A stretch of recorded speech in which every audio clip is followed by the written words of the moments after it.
அழைப்பை ஏற்று வந்த அனைத்து சொந்தங்களுக்கும் நன்றி. இந்த சினிமாவுக்கும் எனக்கு எந்த சம்பந்தமும் இல்லாமல் இருந்தது. சினிமா குடும்பத்துக்கு என்னை இணைச்ச இந்த நிர்வாகம் பொறுப்பல்ல டீமுக்கு என்னோட நன்றிகள். Thank you very much. நமசிவாய. நமசிவாய வாழ்க, நாதன் தாழ் வாழ்க, இமைப்பொழுதும் என் நெஞ்சில் நீங்காதான் தாழ் வாழ்க. எங்கே ஆரம்பிக்கிறது எங்கே முடிக்கிறதுன்னு தெரியல, ஒரே பதட்டமாக இருக்குது. எல்லாம் புயல் அடித்து ஓஞ்ச மாதிரி எல்லா ஜாமான்களும் பேசிட்டாங்க. நான் சொல்ல வேண்டிய விஷயத்தில் அவங்களே சொல்லிட்டாங்க. முதல்ல எல்லாருக்கும் நான் தேங்க்ஸ் சொல்லிக்கிறேன். ஃபஸ்ட்டு கூப்பிட்ட உடனே தட்டாமல் வந்து நம்ம சீஃப் கெஸ்ட், நம்ம இயக்குனர் இமயம் பாக்யராஜ் சார், அப்புறம் நம்ம எம்எல்ஏ பிரபாகர் ராஜா சார், கௌரவ் சார், நம்ம டெக்னீஷியன்ஸ், கேமராமேன், எடிட்டர், நம்ம கிங் ஆஃப் குத்து ஸ்ரீகாந்த் தேவா சார், ஆதவன் அண்ணா, இதெல்லாம் வேணாம் அண்ணன். அப்புறம் நம்ம கூப்பிட்டு தட்டாமல் வந்த விமான அண்ணாச்சி, பிளாக் பாண்டி சார், நம்ம டான்ஸ் மாஸ்டர், நம்ம லிரிசிஸ்ட் கருணாகரன், என் டார்ச்சர் எல்லாம் தாங்கி இந்த படத்தை நல்லபடியாக ப்ரொடியூஸ் பண்ண ராதாகிருஷ்ணன் சார், கூட உப producer Bhuvaneswaran sir, Jyothilakshmi ma'am, Shaju, அவங்களெல்லாம் பயங்கரமாக டார்ச்சர் பண்ணியிருக்கேன். நான் பண்ணாத டார்ச்சரே இல்லை இந்த படத்தில். இது வேணும் இது வேணும் இது வேணும், ஃபஸ்ட்டு ஒன்று சொல்லிடுவேன், அதுக்கப்புறம் இது வேணும்னு சொல்லும் போது அப்படியே அந்த ராணா சொன்ன மாதிரி தான், அப்படியே ஒரு லுக்கு பார்ப்பார், சரி அப்படின்னு வந்துடுவார். அதுக்கு ஒரு பெரிய இது வேணும், பெரிய மனசு வேணும். அதெல்லாம் நான் கேட்கும் போது குவாலிட்டியில் காம்ப்ரமைஸ் பண்ணாமல் இந்த படத்தை பண்ண வச்சதுக்காக எல்லாருக்குமே நான் தேங்க்ஸ் சொல்லிக்கிறேன். அப்புறம் இந்த படத்தில் நடித்த கோ ஆர்டிஸ்ட்டு மிருத்துலா, மீனா, அர்ஜுன், கோதை சந்தானம், அம்மன்புரம் சரவணன் அண்ணன், அப்புறம் சாரிண்ணே கொஞ்சம் இதில் மறந்துட்டேன், சாரி மன்னிச்சிருங்கண்ணே. அவர் சூப்பராக ரோல் பண்ணியிருக்காரு, பட் ஏதோ ஒரு டென்ஷனில் அவர் ஸ்டேஜில் கூட மறந்துட்டேன். அண்ணா மன்னிச்சிருங்கண்ணே, சாரிண்ணே. ஸோ எல்லாருமே இந்த படத்தில் வந்து ஏன் நிர்வாகம் பொறுப்பல்ல அப்படின்னு வரும்போது எம்எல்ஏ சார் சொன்ன மாதிரி தான், எல்லாருமே இந்த வாழ்க்கையில் இங்கே அரங்கத்தில் இருக்க எல்லாருமே ஏதோ ஒரு ஸ்கேமில் கண்டிப்பாக மாட்டிருப்பீங்க. அது உங்களுக்கு தெரிஞ்சோ தெரியாமலோ. இந்த படம் எடுத்து நான் சில பேருக்கு போட்டு காட்டும் போதும் அப்போ தான் சொல்கிறாங்களே, நானும் ஒரு 10 லட்ச ரூபா போட்டிருக்கேன், நானும் ஒரு 5 லட்ச ரூபா போட்டிருக்கேன். இது தெரிஞ்சே எப்படி ஏமாறுறீங்கன்னு எனக்கு சீரியஸாக புரியல. இதுக்கு முன்னாடி அதே மாதிரி பேட்டர்னில் நிறைய ஏமாற்று வேலைகள் நடந்திருக்கு. அதையும் பார்த்துட்டோம், அது அப்படி நடந்திருக்குன்னு தெரிஞ்சும் திரும்ப திரும்ப ஏமாறுறாங்க. அதுவும் ஏமாத்துறணும் அப்படி இல்லை, ஒரு பேட்டர்னில் வந்து உஷாராயிட்டாங்கன்னா அவன் அடுத்த பேட்டர்ன், அது அடுத்த பேட்டர்ன். இந்த படம் இப்போ நிர்வாகம் பொறுப்பல்லன்னு ஒரு ஸ்கேம் படம் எடுக்கிறேன்னு சொல்லி எடுத்தால் ஒரு 10 பார்ட் எடுக்கலாம், அவ்வளோ விஷயம் இருக்குது. ஸோ என்னால் முடிஞ்சதை ஒரு 4 ஸ்கேமை வந்து இந்த படத்துக்குள்ளே ஒரு எங்கேஜிங்காக இருக்கிற மாதிரி வச்சு பண்ணியிருக்கேன். அண்டு டிஓபி நான் என்ன கேட்குறேனோ அதுக்கு மேலே பெட்டர்மெண்ட்டாக பண்ணி கொடுக்குறதில்ல அவர் அடிச்சுக்க ஆளே இல்லை. தேங்க்யூ ராஜேஷ். ஏன்னா அவரையும் கூப்பிட்டுட்டு ஊராக நான் கண்ட்ரியாக காஷ்மீருக்கும் கூப்பிட்டு போயிட்டு அவர் வாங்க நீங்கள் தான் மெயின், மற்றதெல்லாம் அப்புறம் பார்த்துக்கலாம் அப்படின்னு சொல்லிட்டு. மிருத்துலா கூட வந்து ரொமான்ஸ் பண்ணதை விட நான் அவர் கூட தான் அதிகமாக ரொமான்ஸ் பண்ணியிருக்கேன் இந்த படத்தில். அவருக்கு இருக்கிற ரொமான்ஸ் தான் இந்த நீங்கள் பார்த்த விஷுவலில் வந்துச்சு. அப்புறம் எடிட்டர் சார், எப்போவுமே நாங்கள் 2 பேர் நைட்டில் தான் ஒர்க் பண்ணுவோம். நைட்டு 10 மணிக்கு ஆரம்பித்து விடிய அவரை டார்ச்சர் பண்ணிகிட்ருக்கேன். என்ன சார் கரெக்டு தானே? அவர் சொன்னால் பேச மாட்டேன்ட்டார், அதெல்லாம் அவர் கூப்பிடல. அப்புறம் அவர் கூப்பிடல தப்பாக நினச்சிக்காதீங்க.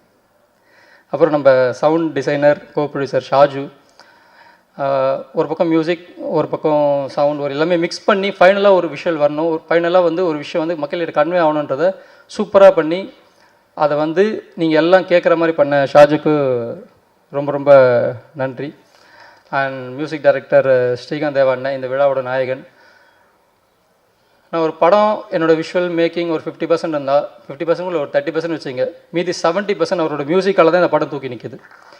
ஏன்னா நானே நான் வந்து ஒரு மைண்டில் ஒரு மியூசிக் இந்த பேட்டர்னில் இருக்கலாம்னு சொல்லி ஒரு மைண்டில் வந்து நான் வந்து பண்ணியிருப்பேன். பட் அது அப்படியே கான்ட்ராஸ்ட்டாக ஒன்று பண்ணியிருப்பார். அது வந்து இன்னும் ஒரு பூஸ்ட், ஒரு பூம் அப்படின்ற மாதிரி இருக்கும். நீங்கள் சாங்கை பார்க்கும்போது தெரிஞ்சிருக்கும், அந்த ட்ரெய்லரோட இது பார்க்கும்போது தெரிஞ்சிருக்கும். ட்ரெய்லரை வந்து நான் கட் பண்ணிவிட்டு கொடுத்து அது மியூசிக் பண்ணது தான். பட் பார்த்தீங்கன்னா கரெக்டாக அந்த கட்டுக்கு மியூசிக் இருக்கும். அதெல்லாம் வந்து ப்ரில்லியன்சியில் மட்டும்தான் பண்ண முடியும். அண்ட் நான் கூப்பிட்ட உடனே வந்து பாடி கொடுத்த ஆக்டர் ஜெய் அண்ணன், தேவா சார், இன்றைக்கி அவருக்கு பர்த்டே, ஹாப்பி பர்த்டே தேவா சார். சார் என்னோடய விஷஸ் கன்வே பண்ணுறேங்க, சாரி அவர்கிட்ட நேரில் சொல்ல முடியல. And Saindhavi ma'am, Chitra ma'am எல்லாருக்குமே இந்த இடத்துல என்னோட தேங்க்ஸ் சொல்லிக்கிறேன். எல்லாருக்கும் வணக்கம். Thank you press and media for coming and supporting us. Special thanks to Bhagyaraj sir for coming all the way and blessing us. Nirvagam Porupala is a very entertaining film with a strong and powerful message. So எல்லாருமே கண்டிப்பா வாங்க வந்து தியேட்டர்ல படம் பாருங்க. Thanks to my director sir Kathishwaran for giving this opportunity, and thanks to my producers, all the cast and crew. உங்கள் support கண்டிப்பாக தேவை, press and media. Thank you so much. அன்பு உறவுகளுக்கு இந்த பிளாக் பாண்டியின் பணிவான வணக்கங்கள். மேடையில் இருக்கும் எங்களுடைய மூத்த ஜாம்பவான் எல்லாருக்கும், கலை உலக ஜாம்பவான் எல்லாருக்கும் நன்றி. எங்களுடைய பாக்யராஜ் சாருக்கு முக்கியமான நன்றி தெரிவிச்சுக்கிறேன். ஸ்ரீகாந்த் சாருக்கு நன்றி தெரிவிச்சுக்கிறேன். சகோதரிக்கு ஒரு முக்கியமான வேண்டுகோள், ஓப்பனிங்கே இந்த மாதிரி ஆடியோ ரிலீஸில் வந்து இந்த சூனியத்துக்கு கட்டு போடுறதும் வாய்க்கு கட்டு போடுறதும் ஒன்று தான் சொல்லணும். ஏன்னா ஓப்பனிங்கே நீங்கள் நிறையா சொன்னீங்க, எல்லோரும் பயத்திலே 2 நிமிஷம் 1 நிமிஷம் பேசிட்டு போகிறாங்க. பட் வரதுக்கு வணக்கம் நன்றி தேங்க்யூ அப்படின்னு சொல்லிட்டு போக முடியாதுல்ல, அதனால் கொஞ்சம். அப்புறம் இந்த படத்தில் டைரக்டர் கார்த்தி சொல்கிற மாதிரி அறிவு இருக்கிற எங்கே நம்மளை பார்க்க போகிறான் அப்படின்ற மாதிரி நான் உலகத்துக்கு முட்டாளாகவே தெரிஞ்சுக்கிறேன். என்னுடைய அறிவை வெளிப்படுத்த இடம் இது இல்லை. ஸோ அதனால் எனக்கு என்னென்னா இந்த ஸ்கேமை பற்றி சொல்லணும். நான் நிறைய அனுபவப்பட்டிருக்கேன். கார்த்திக் முதல்ல சொல்லும்போது எனக்கு முதல்ல இந்த வாய்ப்பு வாங்கி கொடுத்த ஆதவனுக்கு தான் நன்றி. அவருக்கு தான் தலைவர் வந்து இது நல்ல டீமு, புது டீமு, சூப்பராக ஒர்க் பண்ணுறாங்க. ஒரு கண்டிப்பாக இந்த டைரக்டர் வந்து லைஃப்பில் பெரிய ஆள் வருவார், அவருக்கும் நீங்கள் பண்ணணும். நம்ம பாதி நடித்ததில் புது டைரக்டர் தான் அதிகம், அதனால் கண்டிப்பாக ஒர்க் பண்ணுவோன்னு சொல்லிட்டு ஒர்க் பண்ணது தான். உண்மையிலேயே சிறந்த டீம். நான் கடந்த ஒரு 1.5 வருஷமாக அவங்களுடைய அப்டேட்ஸு ஃபாலோஅப்ஸ் எல்லாம் வாட்ஸ்அப்பில் பார்த்துட்டு இருக்கேன். கார்த்தி மட்டும் இல்லை, கார்த்தி சேர்த்துருக்கிற அத்தனை டீம் மெம்பர்ஸுமே அப்படியே இருப்பாங்க. இதில் ஒரே ஒரு வாய்ஸ் மட்டும் அடிக்கடி வரும், ஸ்ரீகாந்த் சாருடைய வாய்ஸ், ஜெயிக்கிறோம் வெற்றி சிறப்பு அப்படின்னு. அவருடைய அந்த வார்த்தை நம்ம யாராவது ஜெயிக்கலைன்னா கூட அவர் சொல்கிற வார்த்தை வந்து ஜெயிக்க வச்சிரும். அப்படி தான் ஸ்ரீகாந்த் தேவா பிரதர் வந்து ஒரு பெரிய நம்பிக்கை பிரதர். நானும் பார்த்துருக்கேன், நீங்கள் எத்தனை புதிய இயக்குநர்களுக்கு எத்தனை பேருக்கு நீங்கள் சப்போர்ட் பண்ணுறீங்க. உங்களை மாதிரி எண்ணம் படைத்தவர்கள் இன்னும் நல்ல பெரிய லெவலில் நிறைய கோடிகள் சம்பாரிச்சுக்கிட்டே இருக்கணும். அதே மாதிரி நீங்கள் தேசிய விருது வாங்கியிருக்கீங்க, இன்னும் பல விருதுகள் வாங்கணும் அப்படின்னு நாங்கள் இறைவனை வேண்டிக்கிறோம். ஏன்னா அந்த இடத்துக்கு போனதுக்கப்புறமும் ஒரு யங்ஸ்டர்ஸை புது வாய்ப்பாளர்களுக்காக நீங்கள் வாய்ப்பு கொடுக்குறீங்களே, அதை விட சந்தோஷம் என்ன இருக்குது. இங்கே வந்திருக்கிற தலைமையை ஏற்றிருக்கிற ஒவ்வொருத்தரும் அப்படி தான். ஏன்னா வாய்ப்பு கிடைக்காம எல்லாரும் ஒரு நாள் அப்படி தான் இருந்திருப்போம். இந்த இடத்துல வந்து இன்றைக்கி 26 வருஷம் நான் பயணிச்சிருக்கேன். இப்போ ரீசெண்டாக ஆட்டோகிராஃப் ரீரிலீஸ் ஆச்சு. ஒவ்வொரு நாளும் அந்த கனவுகளோடு பயணிக்கும் பொழுது இந்த சினிமா நமக்கு என்ன செஞ்சுக்கிட்டு இருக்கும்போது நல்லதையே செஞ்சுக்கிட்டு இருக்குன்றதை நம்ம உணர்றோம். ஏன்னா நம்ம சினிமா மேலே எவ்வளோ பற்றாக இருக்கிறோமோ அந்த சினிமா நம்மளை எப்பயுமே வாழ வச்சுட்டு இருக்குன்னு நான்லாம் ஒரு எக்ஸாம்பிளாக தான் இருப்பேன் நிச்சயமாக எதிர்காலத்தில். ஸோ அப்படி இந்த படம் ஸ்கேம் வந்து எனக்கு வந்து பார்த்திங்கன்னா, என்னுடைய மனைவியும் நானும் வந்து என்னுடைய 2வது மகள் பிறக்கிறதுக்காக ஹாஸ்பிட்டல் போயிட்டு இருந்தோம். அப்போ ஹாஸ்பிட்டலுக்கு வந்து பணம் கட்டுறதுக்கு வந்து நான் வந்து அக்கௌண்ட்டில் 27,000 ரூபா வச்சுருந்தேன். அப்போது வந்து போனோன்னே 25,000 கட்ட சொல்லிட்டாங்க. நான் அந்த நம்பிக்கையில் போயிட்டே இருக்கிறோம். ஒரு சின்ன கான்வர்சேஷன் போயிட்டே இருக்குது. நான் ஒரு காலில் இருக்கேன், என்னுடைய ஒய்ஃபும் ஒரு எதார்த்தமாக எங்கள் பேங்க்லேருந்து ஒரு மெசேஜ் வருதுங்க, ஆதார் கார்டு வெரிஃபிகேஷனுக்கு சொல்லி இரு பேசும் அப்படின்னு சொல்லிட்டு இந்த கேப்லக்குள்ளே அவர் என்ன பண்ணிட்டாங்கன்னா டக்குன்னு போயிட்டு அந்த அட்டன் பண்ணி அந்த ஃபைலை ஓப்பன் பண்ணோன்னே 25,000 அக்கௌண்ட்லேருந்து எடுத்துட்டாங்க. அந்த மொத்த காசையுமே எடுத்துட்டாங்க. அப்போது உடனே எனக்கும் ஒய்ஃபுக்கும் சண்டைங்க, காசு போயிடுச்சுங்க, எதுக்கு என்ன இப்படி பண்ணிட்டேன் அப்படின்னு சொல்லி உடனே சண்டை. இப்போ ஹாஸ்பிட்டலுக்கு எப்படி கட்டுறது அப்படி இப்படின்னு எங்களுக்குள்ள ஒரு பெரிய மன உளைச்சலாச்சு. என் ஒய்ஃப் பயங்கரமாக அழ ஆரம்பிச்சிட்டாங்க. காசு போயிடுச்சு, இப்போ எப்படின்னா நிற மாதத்தில் இருக்கிற நேரம் அங்கே ஹாஸ்பிட்டலுக்கு போகிற வழியிலேயே. அப்போது உடனே என்னாச்சுன்னா ரொம்ப ஃபீல் ஆயிடுச்சு. சரி விடு, கவலைப்படாது. எனக்கு ஒரு பக்கம் பணம் போனதை நினச்சி ஃபீல் பண்ணுறதா இல்லை மனைவிக்கு ஆறுதல் சொல்கிறதான்ற ஒரு குழப்பத்தில் காரை ஓட்டிகிட்டே சரி விடு கவலைப்படாதுன்னு அழுதுகிட்டே அதை போயிட்டோம். அப்புறம் போலீஸ் கம்ப்ளைண்ட் கொடுக்குறோம். அவங்க வந்து இது போயிடுச்சா பார்க்கலான்னு சொல்லி அதுக்கப்புறம் அந்த அந்த நினைவே நம்ம போனதே மறக்கிற அளவுக்கு ஆயிடுச்சு. ஆனால் அடுத்த ஒரு 2 நாளில் இது சொல்லாமான்னு தெரியல, நம்முடைய மாண்புமிகு அமைச்சர் அப்போ வந்து தயாநிதி மாறன் ஐயா வந்து பேங்க்கில் 1 லட்ச ரூபா போயிடுச்சு. அவர் பேப்பரில் தான் நியூஸ் பார்த்தேன், எங்களுக்கு தெரியாது. ஆனால் அடுத்த 24 மணி நேரத்துக்குள்ளே அவருக்கு பணம் ரிட்டன் அக்கௌண்ட்டில் போயிடுச்சு. இப்போ அவருக்கு அந்த பணம் ரிட்டன் போகலனா கூட பிரச்சனை இல்லை. ஆனால் எங்களை மாதிரி பாமர மக்களுக்கு அந்த பணம் போகலன்னு வச்சுக்கோங்களேன், எவ்வளோ கஷ்டன்றது அந்தந்த குடும்பத்துக்கு ரொம்ப தெரியும். இந்த மாதிரி நிறைய பேர் வந்து வாழ்க்கையில் பணத்தை இழந்திருப்பாங்க. ஏன்னா முக்கியமாக செய்தியாக சொல்ல வேண்டிய ஒரே ஒரு விஷயம் என்னென்னா, எல்லாருக்கும் நீங்கள் வாட்ஸ்அப்பு டெக்னாலஜி ரொம்ப முக்கியமாக இருக்குது. ஸோ உங்களோட வாட்ஸ்அப்பில் ஏபிகே ஃபைல்னு ஒன்று வருது அடிக்கடி. இவங்க எல்லாமே இந்த ஃப்ராடு பண்ணுற நாதாரிக்கு ஃபுல்லாக அப்படி தான் இருக்காங்க. அதனால் தயவு செய்து நம்ம என்ன சுச்சுவேஷனில் இருக்கிறோன்னு தெரியாது. எல்லாரும் கொஞ்சம் கவனமோடு இருப்போம். அதுவும் சொந்த பந்தங்களில் ஏற்கனவே இருக்கிற நண்பர்களே கால் பண்ணுற மாதிரிலாம் வந்து வருது. அதனால் எல்லாருமே பணம் விஷயத்தை பொறுத்தளவு இல்லை அவங்க சொந்த புகைப்படத்தை பகிரும்போதாக இருக்கட்டும், எதுவாக இருந்தாலும் கொஞ்சம் கவனத்தோடு இருங்க. இந்த படம் கண்டிப்பாக கார்த்தி வந்து அந்த சூட்சமத்தை கையில் எடுத்துருக்காருன்னு நினைக்கிறேன். ஏன்னா நிறைய பேர் பணத்தை மட்டும் இல்லை, அதை ஏமாற்ற கும்பல் எப்படின்ற ஒரு பாயிண்ட் ஆஃப் வியூவில் கண்டிப்பாக சொல்லியிருப்பார். நான் வந்து இதில் வந்து ஒரு பிள்ளையார் சொல்லி மாதிரி நினைக்கிறேன். ஒரு யூஸ்வலாக முழு நீள கதாபாத்திரம் தான் பண்ணுவேன். ஆனால் இந்த படத்தில் நீளமுள்ள ஒரு முழுமையற்ற ஒரு கதாபாத்திரத்தை ஒரே ஒரு காட்சியில் பண்ணியிருக்கிறேன் நம்புகிறேன். ஸோ என்னால் முடிஞ்ச ஒரு சப்போர்ட் இந்த படத்துக்கு நான் கொடுத்துருக்கிறேன்னு நான் நம்புகிறேன். இந்த வாய்ப்புக்கு நன்றி கார்த்திக். உங்களுடைய டீம் எல்லாருக்கும் தொடர்ந்து வெற்றி அடையணும். நீங்கள் பெரிய லெவலில் வரணும். நல்ல இன்னும் நீங்கள் பெரிய ஆள் ஆகி உங்களோட ஃப்ரெண்ட்ஸ்லாம் நான் பார்ப்பேன், நீங்கள் எவ்வளோ தூரம் குரூப்பில் கான்வர்சேஷன் பண்ணிகிட்ருக்கீங்கன்னு. உண்மையிலேயே அது ஒரு பெரிய மகிழ்ச்சியாக இருக்குது. இந்த மாதிரி ஒரு பாசிட்டிவான டீம் வந்து இந்த சினிமாவுக்கு தேவை. நீங்களாம் ஜெயிச்சிங்கன்னா இன்னும் நிறைய பேர் ஜெயிப்பாங்க அப்படின்னு உங்கள் எல்லாருக்கும் வாழ்த்துக்கள் சொல்லிட்டு, எங்கள் டான்ஸ் மாஸ்டர் எப்பயுமே நாங்கள் வந்து அவர் முட்டி மூமெண்ட் போடும்போது இருந்துச்சு மாஸ்டர் உள்ளே இருக்காரு அப்படின்ட்டு. ஏன்னா இருக்கலே கஷ்டமான மூமெண்ட் மட்டும் தான் மாஸ்டர் சொல்லுவார், பரவாயில்ல பண்ணிவிடுங்க அப்படின்னுவார். அது அந்த புது ஹீரோ அதெல்லாம் யோசிக்க மாட்டார். அப்படி ஒரு மூமெண்ட்டை வந்து கார்த்திக் நீங்கள் கொடுத்துருக்கீங்க மாஸ்டர். பார்த்தோன்னே நீங்கள் தான் அடையாளப்படுத்துகிற மாதிரி ஆயிடுச்சு. ஸோ அதுக்கும் உங்களுக்கு நன்றி தெரிவிச்சுக்கிறேன். என்டையர் டீமுக்கும் அந்த பத்திரிகை ஊடக நண்பர்கள் எல்லா படத்துக்கும் நீங்கள் சப்போர்ட் பண்ணுவீங்க. இந்த மாதிரி கலைஞர்களுக்கு நீங்கள் சப்போர்ட் பண்ணணுன்னு வாய்ப்புக்கு நன்றி உரி விடைபெறுகிறேன். நன்றி, வணக்கம். இந்த திரைப்படம் பொறுத்த வரைக்கும் வந்து நிர்வாகம் பொறுப்பில் வந்து இந்த கதையை வந்து கார்த்திசன் அவர்கள் சொல்லும் பொழுது இந்த இடத்தில் ஒரு முக்கியமான நபரை நான் அறிமுகப்படுத்துகிறேன். கலைமாமணி விருது பெற்ற சமீபத்தில் திரு நிகில் முருகன் அவர்கள். எனக்கு இவர் வாங்கினா நான் வாங்கின மாதிரி, ஏன்னா அவர் வாய்ஸை நானும் பேசுவேன். இந்த மேடைக்கு வந்திருக்க எல்லோரும் ரொம்ப சிறப்பான ஒரு நபர்கள். அதனால் வந்து நம்மளால் முடிஞ்சது கலைமாமணியோட அசோசியேட் ஆகிக்கிறது. ஸோ இந்த திரைப்படம் பொறுத்த வரைக்கும் நிர்வாகம் பொறுப்பில் வந்து இந்த ஸ்கேம் பற்றி சொன்னார், பிளாக் பாண்டி சொன்னார், தன்னுடைய பணம் வந்து எப்படி போச்சு அப்படின்னு. அந்த மாதிரியான எந்த சம்பவமும் எனக்கு நடக்கவில்லை. காரணம், என் அக்கௌண்ட்டில் பணம் இல்லை. அதற்கு முன்பாகவே நாங்கள் வாங்கின லோனுக்கு நியாயமாகவே பணத்தை எடுத்துட்டாங்க. நானே வந்து அதுக்கே ரொம்ப வருத்தப்பட்டேன். எங்கே அநியாயமாக ஒருத்தன் வந்து எடுக்கிறது. அதனால் வந்து அந்த மாதிரி ஒரு ஸ்கேம் பற்றி சொல்லும்போது கார்த்திக் வந்து இந்த கதையை சொல்கிறப்போ சூப்பராக இருந்தது. நாங்கள் 5 பேர், நான், கோதை, அதுக்கப்புறம் அர்ஜுன், அதுக்கப்புறம் வந்து அகல்யா, எல்லோரும் சேர்ந்து தான் அதை பண்ணோம். அப்புறம் இந்த படத்தில் திடீர்னு வந்து வில்லன் நான் அறிமுகப்படுத்துகிறேன் அப்படின்னு சுமையா சொல்லும்போது, நாங்கள் தானே இந்த படத்தில் வில்லன், எல்லா படத்தையும் ஏமாற்றோம், யார் இது நமக்கு தெரியாமல் வில்லன் அப்படின்னு நினச்சேன். ஆனால் அப்புறம் தான் தெரிஞ்சது, ஓகே எங்களுக்கு ஒரு நெகட்டிவ் கேரக்டர் இருந்தது, அவர் தான் வில்லன் அப்படின்னு. ஸோ அந்த வகையில் அதுவும் அதே மாதிரி இந்த படத்தில் நாங்கள் ட்ரெய்லர் பார்த்த வரைக்கும், பாடல்கள் பார்த்த வரைக்கும், இந்த படத்துடைய டைரக்டர் எவ்வளோ முக்கியமோ அதே மாதிரி இந்த படத்துடைய எடிட்டர் சஜின் அவர்களுக்கு மனமார்ந்த வாழ்த்துக்களை தெரிவிச்சுக்கிறேன். சூப்பராக இருந்தது. ட்ரெய்லர் கட் பண்ண நல்லா இருந்தது, பாட்டும் செமையாக இருந்தது. அண்ட் விழாவின் நாயகன், தேசிய விருது பெற்ற நமது இசையமைப்பாளர் ஸ்ரீகாந்த் தேவா, அவர் வந்து அமைதியாக இருந்து நம்ம பார்த்ததே கிடையாது. ஆனால் நல்ல மெலடி சாங்லாம் போடுவார். இருந்தாலும் அவர் ஃபேமஸே என்னென்னா, சார் ஃபாஸ்ட்டாக, இன்னும் ஃபாஸ்ட்டாக அப்படின்வாங்க. அதனால் எவ்வளோ ஃபாஸ்ட்டாக கேட்டாலும் பாட்டு போடக்கூடிய ஒரு அற்புதமான இசையமைப்பாளர் ஸ்ரீகாந்த் தேவா அவர்கள். அவருக்கும் மனமார்ந்த நன்றியை தெரிவிச்சுக்கிறேன். இந்த விழாவின் நாயகன், இந்த திரைப்படத்தின் ப்ரொடியூசர்.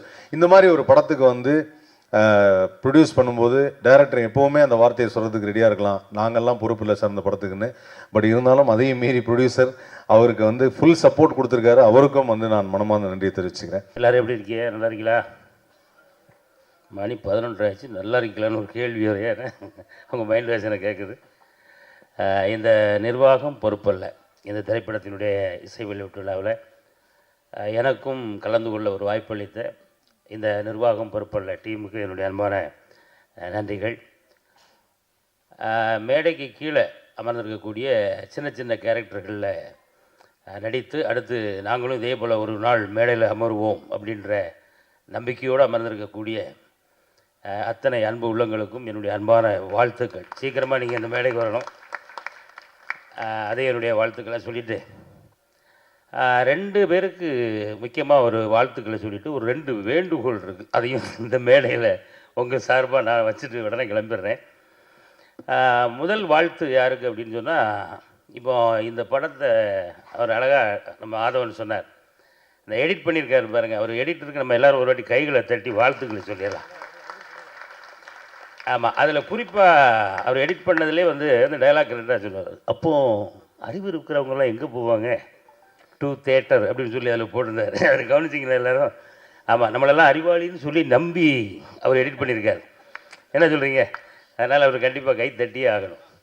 அடுத்து வந்து இந்த படத்தினுடைய தயாரிப்பாளர் அவர்களுக்கு கண்டிப்பாக இன்னொரு வாட்டி நல்ல உற்சாகமாக ஒரு வாட்டி கைகளை தட்டி வாழ்த்திடலாம். ஏன்னா ஒரு புதுமுகம், ஒரு புது இயக்குனராக நம்ம அண்ணன் ராதாகிருஷ்ணன் அவர்களுக்கு வாழ்த்து சொல்லிடுவோம். ஏன் அப்படின்னா ஒரு புதுமுகமாக ஒருத்தர் இயக்கவும் செய்கிறாரு, நடிக்கவும் செய்கிறார். ஆனால் அவரை நம்பி பணம் போடணும்ல. நம்ம அதுக்காக பாவம் அவர் எத்தனை ஆண்டுகள் எத்தனை மாதங்கள் அவர் ஆஃபீஸ் முன்னாலேயோ வீட்டு முன்னாலேயோ அவர் நம்ம கார்த்திகை நின்றுப்பார் அப்படின்றது என் கண்ணு முன்னாடி வந்து போகுது என்னென்ன. ஆனால் இருந்தாலும் நீங்கள் அவர் மேலே வச்சுருக்கிற நம்பிக்கையை இந்த படத்தில் அவர் காப்பாற்றிட்டார் அப்படின்னு தான் நான் கண்டிப்பாக சொல்லுவேன். ஏன்னா அந்தளவுக்கு அவருடைய பெர்ஃபார்மன்ஸ்லாம் ரொம்ப பிரமாதமாக இருக்குது. கார்த்தியை வந்து நீங்கள் எத்தனை பேர் கவனிச்சிங்க அப்படின்னு தெரில, ஒரு சாயலில் வந்து சிம்பு மாதிரியே இருக்கார், தெரியுதா?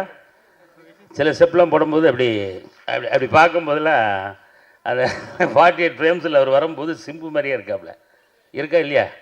அப்புறம் இப்போ தான் ஆதரவு யோசிக்கிறேன், இப்போ தானே விஜய்ன்னு சொல்லிட்டு வந்தேன், நீ வேற சிம்புன்னு சொல்லிட்டு இருக்க. அந்த மாதிரி உண்மையிலே ரொம்ப நல்ல டான்ஸு தம்பி, வாங்க கொஞ்சம் முன்னாடி வாங்க. ஆமாம், நல்ல நடன திறமை உங்களுக்குள்ளே இருக்குது. ஆனால் கொஞ்சம் பதட்டம் இல்லாமல் அடுத்த படத்தில் இன்னும் சிறப்பாக ஆடணும். எங்கே மொட்டை போட்டீங்களா? ஆமாம், திருப்பதி நான் படம் முடிச்ச கையோட திருப்பங்கள் வருது இப்போ. சரி, ஓகே. முட்டை போட்டோக்கு நிர்வாகம் பொறுப்பு இல்லை என்ன. அதனால் ரொம்ப அருமையாக ஆடியிருக்காரு, ரொம்ப அழகாக இருக்குது. நம்ம அந்த ட்ரெய்லர் பார்க்கும்போதே தெரிஞ்சது. உண்மையிலே இந்த படம் வந்து மிகப்பெரிய வெற்றி பெறணும் அப்படின்றத இந்த நேரத்தில் நம்ம எல்லாருடைய சார்பாகவும், இதன் மூலம் நிறைய சம்பாதிக்கணும் ஐயா ராதாகிருஷ்ணன் அவர்கள். இதே போல் தொடர்ந்து கார்த்தி அவர்களுக்கு நிறைய திரைப்படங்கள் வாய்ப்பு கொடுக்கணும். அதில் இங்கே இருக்கக்கூடிய நிறைய மக்களுக்கு வாய்ப்பு கொடுக்கணும் அப்படிங்கிறது இந்த நேரத்தில் உங்களுக்கு வேண்டுகோளாக உங்களுக்கு வச்சுக்கிறேன். அப்புறம் இந்த நிகழ்ச்சியினுடைய சூப்பர் ஸ்டார், ஆமாம், எங்கள் ஸ்ரீகாந்த் அண்ணன் மிரட்டி இருக்காப்புல. உண்மையிலே அதாவது தாய் வந்து 8 அடி பாய்ஞ்சா குட்டி 16 அடி பாயுங்கிற மாதிரி அண்ணன் 320 அடி தாவி இருக்கீங்க. ஆமாம், அனைத்து பாடல்களுமே ரொம்ப அருமையாக இருக்குது. அதனால் நம்ம ஐயாவுக்கும் ஒரு வாட்டி நல்ல கைகளை தட்டி வாழ்த்துக்களை சொல்லிடுவோம். எங்கள் நிர்வாகம் பொறுப்பல்ல இசை வெளியீட்டு விழாவிற்கு வந்திருக்கும் அனைவருக்கும் என்னுடைய காலை வணக்கம். எங்கள் குருநாதர் திரு பாக்கியராஜ் சார் அவர்களுக்கு பாதம் தொட்டு என் வணக்கத்தை தெரிவித்துக் கொள்கிறேன். இந்த மேடையில் எனக்கு வாய்ப்பு கொடுத்த எனது டைரக்டர் கார்த்தீஸ்வரன் அவர்களுக்கு என்னுடைய நன்றிகளை தெரிவித்துக் கொள்கிறேன். நீங்கள் இதில் எல்லாமே நாங்கள் எல்லாருமே பாதிக்கப்பட்ட ஒரு கதை தான் இதில் நாங்கள் பண்ணியிருக்கோம். அதில் பாதித்ததில் நானும் ஒரு மெயினான ஒரு ஆள். நீங்களும் இருப்பீங்கன்னு நம்புகிறேன். எல்லோரும் வந்து சப்போர்ட் பண்ணுங்கள் இந்த படத்துக்கு. எல்லோரும் தேட்டருக்கு வாங்க. இதை நீங்கள் வெளியில் கொண்டு போகணும்.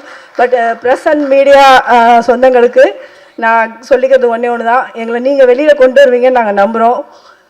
முழுக்க முழுக்க உங்களால் நாங்கள் நிச்சயமாக வெளில வருவோம். எங்களோட வெற்றிக்கு உங்களுடைய பங்களிப்பு மிக முக்கியமாக இருக்கும்னு நினைக்கிறேன். நன்றி, வணக்கம். வெற்றி வெற்றி ஜெயிக்கிறோம். எல்லாரும் எப்படி இருக்கீங்க? நல்லா இருக்கீங்களா? நன்றி நன்றி. மேடையில் இருக்கும் எங்கள் இமயம், எங்களோட காட்ஃபாதர் பாக்கியராஜ் சாருக்கு பலத்த கரகோஷம் கொடுங்க சார். ரொம்ப நன்றி சார், எங்கள் ஃபங்க்ஷனுக்கு வந்தது ரொம்ப ரொம்ப நன்றிங்க சார். பிரபாகர் ராஜா சாருக்கு ரொம்ப ரொம்ப நன்றி. பலத்த கரகோஷம் கொடுங்க. அதாவது அவர்லாம் வந்து பெரிய பிஸியாக இருக்கிறவங்க. நம்ம நிகழ்ச்சி வந்தது, நம்ம ஷோக்கு நிகழ்ச்சிக்கு மிகப்பெரிய ஒரு பெரிய ரொம்ப பெரிய விஷயம் சார். நீங்கள் வந்து ரொம்ப நன்றிங்க சார், ரொம்ப நன்றி சார். தேங்க்யூ. அவருங்க எங்கள் ஃபேமிலி ஃப்ரெண்டு, ரொம்ப நன்றி. அண்ட் எங்கள் ப்ரொடியூசர் எங்கள் அண்ணன் ராதாகிருஷ்ணன் அண்ணன், எங்கள் சத்தத்தை காணோம். அவர் சொன்னார் எனக்கு இது நான் இந்த ஃபீல்டுக்குள்ளே எப்படி வந்தேனே தெரியலன்னு சொன்னார். பட் அது கரெக்டு தான், அவரோட ஃபீல்டு வேறு தான். பட் இந்த படத்தில் அவர் அழகாக வந்து கரெக்டான கதையை சூஸ் பண்ணி கரெக்டான ஒரு பட்ஜெட்டில் வந்து இந்த படத்தை தயாரிச்சிருக்காரு. கண்டிப்பாக அவருக்கு லாஸ்ன்றது கண்டிப்பாக இருக்காது, கண்டிப்பாக வெற்றின்றது தான் மிகப்பெரிய விஷயமா இருக்கும். வாழ்த்துக்கள் சார், வாழ்த்துக்கள். நல்ல மக்களுக்கு என்ன கதை வேணுமோ கண்டிப்பாக அதை கரெக்டாக செலக்ட் பண்ணியிருக்காரு. ஸோ அவர் கூட கோ ப்ரொடியூசராக இருக்கிற இன்னொரு எங்கள் அண்ணன் புவனேஸ்வரன் அண்ணனுக்கு ரொம்ப ரொம்ப நன்றி. உங்கள் சிரிப்புக்கு நான் அடிமை சார், சிரிப்புக்கு ரொம்ப அடிமை. எப்போதுமே இந்த நம்மளோட நிர்வாகம் பொறுப்பல்ல எந்த ரெக்கார்டிங் முடிஞ்சாலும் நாங்கள் வந்து சாப்பிட ஒன்றா போவோம். நான் புவனேஸ்வர் பக்கத்தில் தான் உட்காருவேன் ஆக்சுவலாக, ஏன்னா எனக்கும் சேர்த்து எக்ஸ்ட்ரா ஆர்டர் பண்ணுவார் அவர். ஸோ ரொம்ப நன்றி சார். இன்னொரு கோ ப்ரொடியூசர் சாஜி சார். சார் ரொம்ப நன்றி சாஜி சார், ரொம்ப நன்றி, ரொம்ப ரொம்ப நன்றி. அண்ட் டைரக்டர் கௌதம் சாருக்கு ரொம்ப நன்றி. கௌரவ் சார் ரொம்ப நன்றி சார், நீங்கள் வந்தது. Thank you sir, thank you so much sir. And Sowdamani ma'am, sound மணின்னு வச்சுருக்கலாம் மேம், உங்களுக்கு வேறு level ma'am. Thank you ma'am, thank you so much. அதாவது கமலா தேட்டரில் ஆடியோ இப்படி கூட கேட்குமான்னு சொல்லிட்டு ப்ரூவ் பண்ணிட்டேங்க ma'am. Thank you ma'am, thank you so much ma'am. And எங்களோட ஹீரோயின் மிருதலா, அவங்களுக்கு ரொம்ப ரொம்ப நன்றி மேம். Thank you so much. முக்கியமாக வந்து கவிஞர் கருணாகரன், நாங்கள் சொன்ன மாதிரி ஏஐ படத்துலேயே வந்து 2004 நாங்கள் வந்து ஒன்றா வந்து ஒர்க் பண்ணியிருக்கணும். பட் இந்த வருஷம் தான் அங்கே வந்து சேர்ந்து ஒர்க் பண்ணுற மாதிரி ஆயிடுச்சு. அவரை பார்க்கும்பொழுது வந்து பார்த்திங்கன்னா உங்களுக்கு தெரியும், ஏதோ ஒரு காரணத்தினால நம்ம நாளைக்கு போகலான்னு சொல்லிட்டு ஒரு விஷயம் தள்ளிக்கிட்டே இருப்போம். ஆனால் இல்லை, எனக்கு அதான் 17 வயசுலேருந்து அவர் சான்ஸ் கேட்டிருந்தார். பட் கண்டிப்பாக வந்து அதான் அவர் பார்க்கும்போது எனக்கு ரொம்ப பொறாமையாக இருக்குது. இன்னும் வந்து அவரை மாதிரி நான் உழைக்கணும். அதாவது இந்த நேரத்தில் கருணா சாருக்கு நல்ல மிகப்பெரிய கரகோஷம் கொடுங்க, இந்த அரங்கமே அதிர மாதிரி கொடுங்க. நன்றி ப்ரோ, உங்களை பார்த்து நாங்கள் ரொம்ப கற்றுக்குறோம். அருமை சுரேஷ் மாஸ்டர், ரொம்ப ரொம்ப தேங்க்ஸ் மாஸ்டர். அதாவது நாங்கள் என்ன தான் சாங் பண்ணாலும் அதை நீங்கள் வந்து அந்த பீட்டுக்கு ஆடும்பொழுது அந்த சாங் வந்து எல்லாரும் சொல்கிறாங்க ரொம்ப நல்லா இருக்குன்னு சொன்னாங்க. அது வெறுமா கேட்குறத விட அந்த விஷுவலாக பார்க்கும்போது உங்கள் ஒர்க்கு வேறு level master. Thank you master. The same time cameraman சாருக்கும் ரொம்ப நன்றி. அந்த எடிட்டருக்கு ரொம்ப ரொம்ப நன்றி. அண்டு முக்கியமாக வந்து இந்த டைரக்டர், நம்ம கார்த்திக் டைரக்டர் வாங்க. அதாவது இதை சொல்லியே ஆகணும், நான் அவருக்கு முதல் படம்னு சொல்லியிருக்காங்க. இந்த முதல் படத்திலே வந்து பார்த்திங்கன்னா என்ன மாதிரி படம் நம்ம வந்து கதை சூஸ் பண்ணால் நல்லா ஓடும், ஸோ நல்ல லாபகரமாக இருக்கும், அதே சமயம் பட்ஜெட்டும் கம்மியாக பண்ணோம்னு சொல்லிட்டு சூப்பராக நம்ம கார்த்திக் ப்ரோ வந்து சூப்பராக பிளான் பண்ணி அதில் வந்து ஹீரோன்றது வந்து தாண்டி பார்த்திங்கன்னா அந்த கேரக்டருக்குள்ளே வாழ்ந்திருக்காரு ஆக்சுவலாக. அது சேம் டைம் வந்து ஹீரோவாக பண்ணுறவங்க டான்ஸ் நார்மலாக தான் பண்ணுவாங்க, அதில் டான்ஸும் சூப்பராக பண்ணியிருக்காரு ஆக்சுவலாக. ஹீரோவும் பண்ணிவிட்டு டைரக்ஷன் பண்ணது ரொம்ப ரொம்ப கஷ்டமாக்கல இந்த ஃபீல்டில். ரெண்டுமே சூப்பராக பண்ணியிருக்காரு. இந்த அரங்கம் நல்ல அதிர மாதிரி நல்ல பலத்த கரகோஷம் கொடுங்க அவருக்கு. தென்றலோடு பிறந்தவளும் திங்களோடு நடந்தவளும் தென்பொதிகை விட்டெழுந்து சந்தனத்தில் நறுமணத்தை தோய்த்தவளும் எந்தையும் தாயும் மகிழ்ந்து குலவி சிந்தையினித்திட பிறந்தவளும் என் தாய் திரு நங்காய் வாழி முத்தம் தந்து முகம் தழுவும் முத்தமிழ் நங்காய் வாழி. அருமையான இந்த காலை பொழுதிலே நிர்வாகம் பொறுப்பல்ல என்ற படத்தின் ட்ரெய்லர் மற்றும் பாடல் வெளியீட்டு விழாவுக்கு வருகை தந்துள்ள அனைத்து மக்களுக்கும், அனைத்து ஆண்டோர்களுக்கும், சான்றோர்களுக்கும், அன்பு உள்ளங்களுக்கும் எம் நெஞ்சம் அள்ளி கொஞ்சம் விஞ்சு முகம் கொண்ட தமிழில் மஞ்சம் கமிழும் மகிழம்பூ சொல்லெடுத்து சீர்படைத்து யாழெடுத்து கவிதை தம் கொண்ட காவிய தமிழால் இனிய வணக்கத்தை தெரிவித்துக் கொள்கிறேன். இந்த படத்திற்காக, இந்த விழாவிற்காக வருகை தந்துள்ள திரையுலகின் ஜாம்பவான் திரு பாக்யராஜ் அண்ணன் அவர்களுக்கும், மக்கள் மனதில் சிம்மாசனம் போட்டு நீங்கா இடம்பெற்றிருக்கும் இசையமைப்பாளர் திரு ஸ்ரீகாந்த் தேவா அவர்களுக்கும் மற்றும் அரங்கத்தில் அமர்ந்திருக்கும் அனைத்து அன்பு உறவுகளுக்கும் மீண்டும் ஒருமுறை, அரங்கத்தில் உள்ள உறவுகளுக்கும் சேர்த்து ஒருமுறை நன்றியை கூறிக்கொள்கிறேன். படத்தில் நடிக்காத ஒருத்தவங்களுக்கு இங்கே என்ன வேலை அப்படின்னு நீங்கள் யோசிக்கலாம் இல்லையா? அப்படி தானே யோசிக்கிறீங்க, யார் அப்படின்னு தானே யோசிக்கிறீங்க. நான் ஒரு 20 ஆண்டுகளாக Sun TV, Doordarshan, Thanthi TV, NDTV, புதிய தலைமுறையில் செய்தி படிச்சிருக்கேன், செய்தி வாசிப்பாளராக இருந்திருக்கேன். இப்போ சென்ட்ரல் போர்ட் ஆஃப் ஃபிலிம் சர்டிஃபிகேஷனோட அட்வைசரி பேனல் மெம்பராக இருக்கேன், நான் சென்சார் போர்டு மெம்பராக இருக்கேன். நாங்கள் வாரத்தில் 2 படம் 3 படம் சர்டிஃபை பண்ணுவோம். இந்த படம் ஆனால் உண்மையிலே பார்த்தீங்கன்னா ஒரு சிறந்த ஒரு கரு. இந்த சமுதாயத்தில் இப்போ புறையோடி போயிருக்கிற இந்த சமுதாயத்தில் உள்ள மக்கள் பாதிக்கப்படுற ஒரு விஷயத்தை எடுத்து அவங்க ஒரு கதை பண்ணியிருக்காங்க. முதல்ல இந்த படக்குழுவுக்கு ஒரு மிகுந்த பாராட்டு. ஏன்னா எனக்கு பார்த்தீங்கன்னா கடந்த வருடம் மட்டுமே 17,000 கோடி அளவுக்கு சைபர் குற்றங்கள் நம்முடைய நாட்டில் நடந்திருக்கு. தினம் தானே செய்திகள் 10,000 கோடிக்கு சைபர் மோசடி குற்றங்கள் நடந்திருக்கு. 16 மாநிலங்களில் 1000 கோடி நடந்திருக்கு. 150 கோடி, 200 கோடி ஆன்லைன் மோசடி, அப்புறம் பாலியல் பலாத்காரம் பண்றது, இதை சொல்லி ஆன்லைன்ல மோசடி பண்றது, ஒருத்தரோட காசை உங்களை சைபர் அரெஸ்ட் பண்ணியிருக்கேன்னு மோசடி பண்றது, ஆன்லைன் ட்ரேடிங்ல மோசடி பண்றது, இன்வெஸ்ட்மெண்ட் பண்ணுங்கன்னு சொல்லி மோசடி, இப்படி பல வகையில புது புது உருவங்கள், புது புது அவதாரம் எடுத்து இந்த குற்றங்கள் நடைபெறுகிறது. பல ஆயிரக்கணக்கான கோடி பணம் வந்து இதில் வந்து இழந்திருக்காங்க மக்கள். நம்முடைய நாட்டில் இருக்கிற பட்ஜெட் எவ்வளோ போடுறாங்களோ அதுக்கு ஈக்குவலான அளவுக்கு சைபர் குற்றங்கள், அந்த அளவுக்கு பணங்கள் வந்து இந்த நாட்டில் வந்து சைபர் குற்றத்தால் வந்து மக்கள் இழக்கிறாங்க. அதனால அவ்வளோ பாதிப்புகள், எவ்வளோ பேர் தன்னுடைய அந்த சைபர் மோசடியால் பணத்தை இழந்தவங்க தங்களுடைய வாழ்வை தொலைத்திருக்காங்க, வாழ்வாதாரத்தை இழந்திருக்காங்க, தற்கொலை பண்ணியிருக்காங்க. அவ்வளவு இந்த நாடும் இந்த மக்கள் வந்து அவ்வளவு என்ன சொல்றது, அவ்வளவு துயரத்தை வந்து இதனால ஃபேஸ் பண்ணியிருக்காங்க. இந்த படம் அப்படிப்பட்ட மக்களுக்கு, இந்த சமூகத்துக்கு ஒரு விழிப்புணர்வை, ஒரு படிப்பினையை, ஒரு உத்வேகத்தை, ஒரு விவேகத்தை, ஒரு வேகத்தை கொடுக்கும்னா கண்டிப்பா அந்த படம் வந்து ஒரு சிறப்பான ஒரு முயற்சியாக இருக்கும் அப்படின்னு சொல்லிட்டு நான் எல்லாருமே பாராட்டுறேன். அன்பு உள்ளங்களுக்கு காலை வணக்கம். பிரஸ் மீடியா பீப்புள், மேடையில் அமர்ந்திருக்கும் என் சொந்தங்களுக்கும் காலை வணக்கம். முதல்ல பாக்யராஜ் சாருக்கு நான் மிகப்பெரிய நன்றி முதல்ல சொல்லணும். இந்த விழாவுக்கு வந்ததுக்கு மட்டும் இல்லை சார், இந்த வருஷம் நேஷனல் அவார்டு ஜூரியாக சவுத்துலேருந்து நான் போயிருந்தேன், நம்ம தமிழ்நாடை ரெப்ரசன்ட் பண்ணி. நேஷனல் அவார்டு ஜூரி சார் இந்த வருஷம், யங்கஸ்ட் ஜூரி, அது எனக்கு மிகப்பெரிய பெருமை. அங்கே வந்து பார்க்கிங் படத்துக்கு வந்து திரைக்கதைக்கு வந்து பெஸ்ட்டு கொடுக்கணும்னு சொல்லி ஒரு 10 நாளாக வந்து இன்னொரு படம் அதில் பார்க்கிங். ஸோ அதில் அந்த காம்படிஷன் நடந்துகிட்டு இருந்துச்சு. அந்த காம்படிஷன் நடந்துகிட்டு இருக்கும்போது உங்களோட ஒவ்வொரு படமும், உங்களோட ஒவ்வொரு திரைக்கதையும் தான் எனக்கு உந்துகோலாக இருந்துச்சு அந்த படத்தை கொடுக்கறதுக்கு உண்டான மிக மெயினான காரணமாகவே இருந்துச்சு.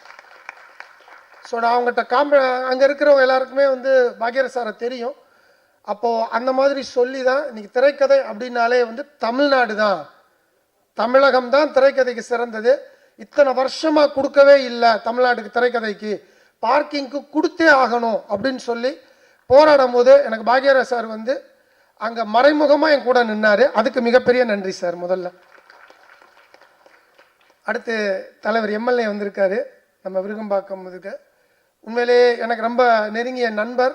ப்ளஸ் இன்னைக்கு இருக்க ஒரு எந்தவித கட்சி பாகுபாடுமின்றி, நீ டிஎம்கேவாரு, ஏடிஎம்கேவாரு, காங்கிரஸ் ஆறு, பிஜேபிஆர், எதுனாலும் என்னோட நம்பர் இது.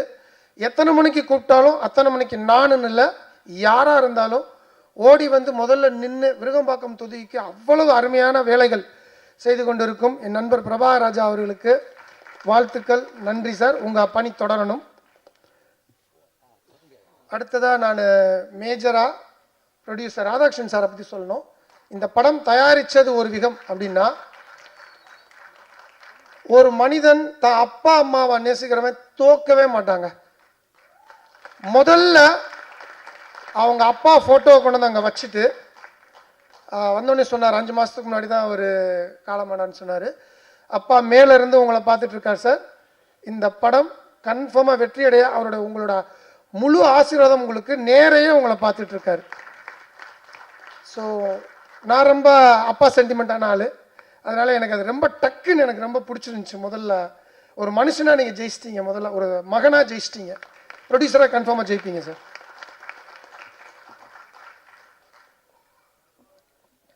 அடுத்து இந்த விழாவோட நாயகன் ஜெயிக்கிறோம் சார்.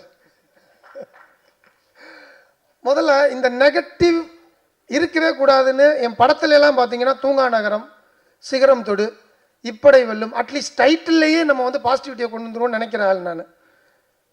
ஆனால் அவர் வந்து ஒவ்வொரு வார்த்தையுமே பாசிட்டிவிட்டியாக வைப்பார். நீங்கள் இந்த படத்துக்குள்ளே வந்ததே பெரிய பாசிட்டிவ் சார். ஸோ நல்ல பெப்பியான சாங்ஸ் ரொம்ப நல்லா இருந்தது, கலர்ஃபுல்லாக இருந்தது. Visualisation is very good. கேமராமேனுக்கு வாழ்த்துக்கள், ரொம்ப நல்லா இருந்தது. எடிட்டருக்கு வாழ்த்துக்கள். ட்ரெய்லர் ரொம்ப நல்லா இருந்தது. ஸோ இந்த டீம் எல்லாருக்குமே வந்து என்னோட மனமார்ந்த வாழ்த்துக்கள். இந்த டீமில் நிக்கில் திடீர்னு காண போயிட்டார், எங்கே இருக்காரு? ஓகே, என்ன ஒரு மிகப்பெரிய விஷயம் அப்படின்னா, எனக்கு தெரிஞ்சு நான் நிக்கில வந்து 15 வருஷமாக பார்த்துட்டு இருக்கேன். காஸ்டியூம் சேஞ்ச் பண்ணாத ஒரே ஃபங்க்ஷன் இந்த ஃபங்க்ஷன் தாங்க. அவர் அதுவே இந்த படத்துக்கு மிகப்பெரிய பாசிட்டிவ் ஆகிடுன்னு நினைக்கிறேங்க. எழுதிக்கோங்க, 15-20 வருஷமா காஸ்டியூம் மாற்றாத ஒரே பிஆர்ஓ இந்த படம் தான். ஏன்னா நிர்வாகம் பொறுப்பு இல்லைன்ட்டாங்க, அதனால் அவர் காஸ்டியூம் மாற்றுறதுக்கு பொறுப்பு இல்லாமல் இருந்துட்டாருன்னு நினைக்கிறேன். ஸோ அவர் கலைமாமணி வாங்கியிருக்காரு, அவருக்கும் என் வாழ்த்துக்கள். பொதுவாக எல்லா புகழும் இறைவனுக்கு அப்படின்னு தான் சொல்லுவாங்க. ஆனால் என்ன மாதிரி மேடையில் உட்காந்துருக்கிற மாதிரி சினிமா கலைஞர்களுக்கெல்லாம் எல்லா புகழும் அவங்க சொல்ல வேண்டியது வந்து ரசிக பெருமக்களுக்கு அப்படின்னு தான் சொல்லணும். நான் அவங்க இல்லைன்னா இங்கே யாருமே இல்லை.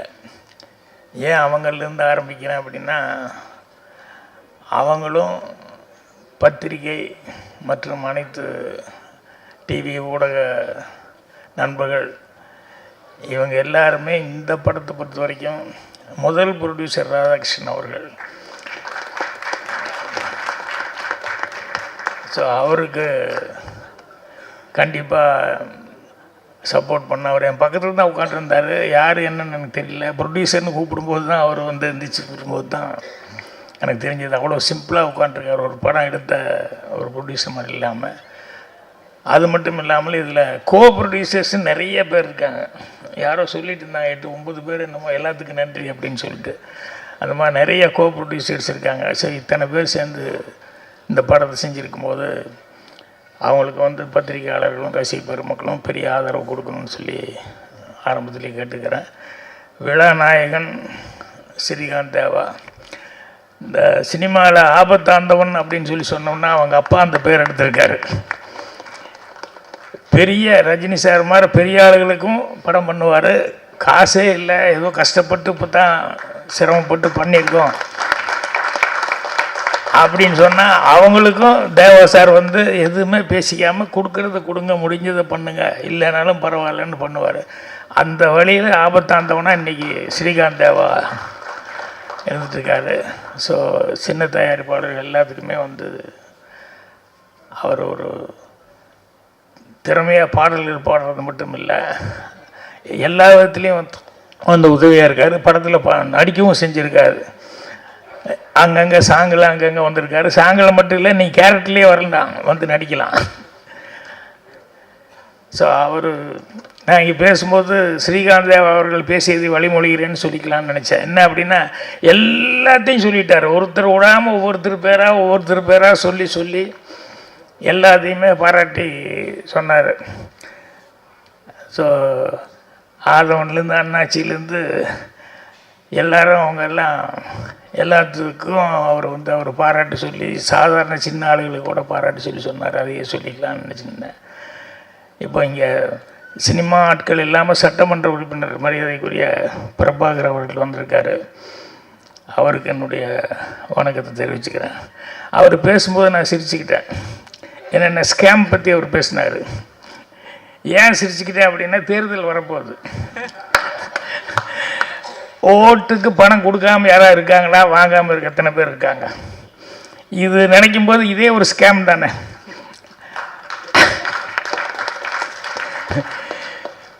என்னென்னா அதுக்குள்ளே வந்து இப்போ எல்லாருமே வந்து இன்வால்வ் ஆகிட்டோம். அதுலேருந்து யாரும் ஒன்வே மாதிரி உள்ளே வந்து போனதுக்கப்புறம் அதுலேருந்து யாருமே வெளியே போக முடியாத அளவுக்கு இன்றைக்கி மாட்டிக்கிட்டு இருக்காங்க. சரி, அதை பற்றி பேசினோம்னா தேர்தல் நேரத்தில் அதை பற்றி பேசினா ரொம்ப இதாக போகும். அதனால் அதை நான் விட்டுறேன். இந்த ஸ்கேம் அப்படின்னு சொல்லி எல்லாம் பேசிட்டாங்களே, அதுக்கு என்னென்னா சாதாரண ஆளை விட அதை பண்ணுறவனுக்கு மூளை நிறைய வேணும். சாதாரண ஆளுங்க அதனால் பண்ண முடியறதில்ல. இந்த சுமைக்கா முதல்ல ஆரம்பத்தில் பேசும்போது நல்ல ஒரு வாசகம் சொன்னாப்புல. என்னென்னா ஏமாறுறவங்க இருக்கிறதுனால ஏமாத்துறாங்களா, இல்லை ஏமாத்துறவங்க இருக்கிறதுனால ஏமாறுறாங்களா அப்படின்னு சொல்லிட்டு ஆரம்பித்தாப்புல. அதுதான் உண்மை. ஏன்னா எல்லோரும் பண்ணுறத வந்து எல்லாருக்கும் வந்து ஈஸியாக பண்ணிட முடியாது. அதுக்குன்னு ஒரு தனி மூளை வேணும். அவங்க என்னென்னா நெகட்டிவில் போயிட்டாங்க. பாசிட்டிவில் போயிருந்தால் அவங்க வேறு மாதிரி வந்திருப்பாங்க. பாசிட்டிவில் போகல, நெகட்டிவில் போயிட்டாங்க. எனக்கு தெரிஞ்சு நான் பாக்கியால் எல்லாம் எழுதும்போது இப்போ ஏதாவது கேள்வி பதில் எழுதும்போது ஒன்று எழுதினேன். இன்றைக்கி நான் அது வந்து ரொம்ப ரசிப்பேன். என்னென்னா ஒருத்தன் அப்போ தான் வர்றான் ஆஃபீஸுக்கு வந்தோடனே ஒரு மேனேஜரை வந்து பார்த்து, வணக்கம், இன்றைக்கி தான் புதுசாக வேலைக்கு சேர்றேன், அப்படியா, நல்லபடியாக பார்த்து செய்ய அப்படின்னாரு. செய்கிறேங்க, எனக்கு ஒரு சின்ன கெட்ட பழக்கம் இருக்குது அப்படின்னா. என்ன அப்படின்னா, நான் போனால் யாருக்கிட்ட வேணாலும் பெட்டு கட்டி முட்டாள் ஆக்கிடுவேன். அது எனக்கு ஒரு பெரிய கெட்ட பழக்கம். இப்போ விட்டா உங்களை கூட ஒரு 2 நிமிஷத்தில் முட்டாள் ஆக்கிடுவேன். இப்படி நேருக்கு நேர் சொன்னால் கோபம் வருமில்ல. இல்லை, என்ன நீ முட்டாள் ஆக்கிடுவியா அப்படிங்கிற மாதிரி ஒரு ஈகோ வந்துடுது. இல்லை, நான் முட்டாள் ஆக்கிடுவேன் அப்படின்னு சொல்லி சொன்னால் நான் சும்மா இல்லைங்க, நான் 50 ரூபா, நீங்கள் 100 ரூபா வாங்கிக்கலாம், நான் முட்டாள் ஆக்க முடியலன்னா 100 ரூபா கொடுத்துட்றேன், முட்டாள் ஆக்கிட்டே நீங்கள் 50 ரூபா கொடுத்தா போதும் அப்படி இப்படின்னு சொல்லி பேசினா அவருக்கு ஒரு ஈகோ வந்துடுச்சு. சரியா 100 ரூபாயை நான் பெட்டு கட்டுறேன் அப்படிங்கிற மாதிரி ஏதோ ஒன்று சொல்லி, எப்படி நீ 2 நிமிஷத்தில் என்ன முட்டாளாக்கு பார்க்கலாம் அப்படின்னா, உடனே அவன் சொன்னான், சார் உங்கள் வலது பக்கம் தான் தொடையில் ஒரு மச்சம், முன்னாலேயோ பின்னாலேயோ தொடையில் அந்த இடத்துல ஒரு மீன் மச்சம் இருக்குது அப்படின்னா, பணத்தை எடுத்து வை, முதல்ல பணத்தை டேபிளில் எடுத்து வைன்னு சொல்லிட்டு, மீன் மச்சம். உடனே பேண்ட்டை கழட்டிட்டு பாரியா முன்னாலேயும் பாரு பின்னாலேயும் பாருனாரு. தேங்க்ஸுங்கன்னு 100 ரூபா எடுத்து வச்சுட்டான். அப்புறம் உங்களால் எனக்கு 300 ரூபா லாபம் அப்படின்னா, என்ன அப்படின்னா, இல்லை வந்துன்னுமே மேனேஜரை வந்து பேண்ட்டை கழட்டி வைக்கிறேன் நான் அப்படின்னு வெளியே ஒரு 4 பேர்த்துக்கு பந்தயம் கட்டிட்டு வந்தேன். இந்த ஜன்னல் வழியாக பாட்டுருக்காங்க பாருங்க, அதனால் உங்களுக்கு 100 ரூபா தான் எனக்கு செலவு, எனக்கு 300 ரூபா எனக்கு வசூல் அப்படின்னா, இதுக்கு அவன் எவ்வளோ ரூம் போட்டு யோசிச்சிருக்கான்.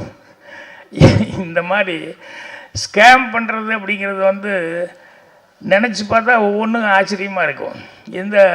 இது நம்ம ஊரில் மட்டும் இல்லை, எங்கே வெளியூருக்கு போனால் கூட இதில் வந்து இந்த மாதிரிலாம் பண்ணுறது, டெக்னிக்கலாக ஏமாத்துறதுங்கிறது.